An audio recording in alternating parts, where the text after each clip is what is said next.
2 million people living in public housing today, and we're facing some huge problems. As the need for affordable housing continues to go up, available housing continues to go down. All this while HUD plans to cut funds for public housing by $6.2 billion. Some want to talk about the problems, but talk doesn't help someone out of poverty or into housing. That takes doing. The solutions are here at NAR-SAAH, with discussions that address a commitment to affordable housing, the challenges of youth development, helping smokers quit, job creation, addressing the drug problem, programs for the elderly, and ex-offenders. This is what NAR-SAAH is about. I had this idea to help people, to strengthen families, and to bring different sectors together on one accord. It is my job to make sure that the resident councils receive the most up-to-date information, so that's why I bring them to conferences such as NAR-SAAH. I think the conference will energize people. I had this idea to help about 16 years ago.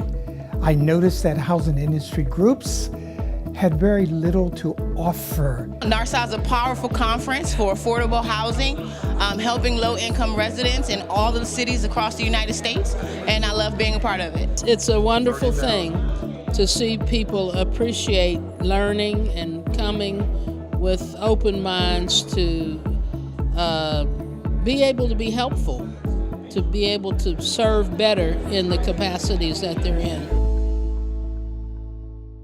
Welcome to our 16th annual conference. More than 350 resident leaders and resident services staff from around the country have assembled here for a 3-day comprehensive program.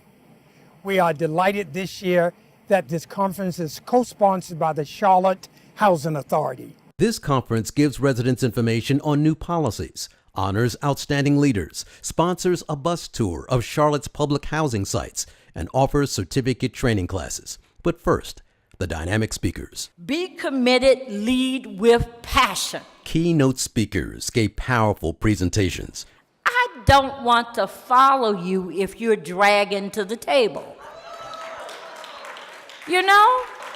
Because if you are not passionate about it, then who else will follow you? They emphasized the need for residents and resident leaders to find a common bond and work together. The issue is, if you want someone to work with you, you have to work with them. Doesn't mean they're always right. Housing authority is not always right, and you're not always right, believe it or not. But we have to work together because we have to change what people are seeing and saying about us. Communicate with each other. Don't consider yourself a silo over here and a silo over there. Bring it together.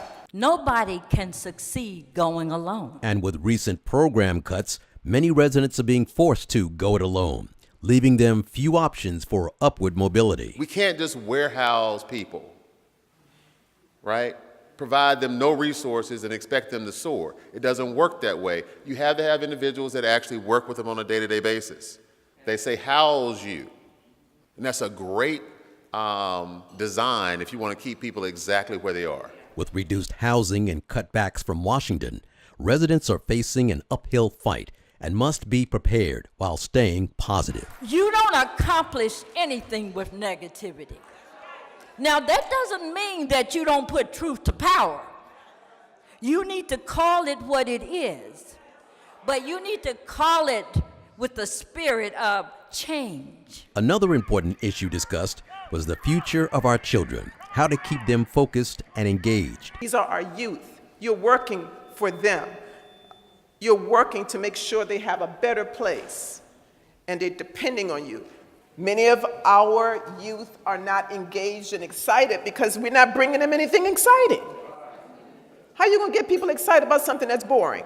And Dr. Crew made it clear that after all your hard work, if things don't work out, there are always options. You have to persevere. You just can't let the first wind blow you down. The quote I have for that, if plan A didn't work, the alphabet has 25 more letters. Stay cool.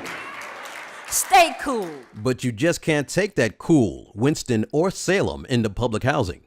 Lighting up is now against the rules inside public housing. The government says the risks of secondhand smoke are one of the main reasons for the ban. Smoking is no longer allowed inside of units, in the common areas, or within 25 feet from the building. Members from Live Smoke Free, the American Lung Association, and the American Cancer Society partnered with NAR-SAAH to help residents quit smoking and look at the benefits. How we make the smoke-free rule the positive that it is, the social justice issue that it is, the issue that everyone deserves the right to clean air no matter where you live. And even more so than that, for children to see that the people around them aren't smoking and they won't start in the first place, and we live this cycle all over again.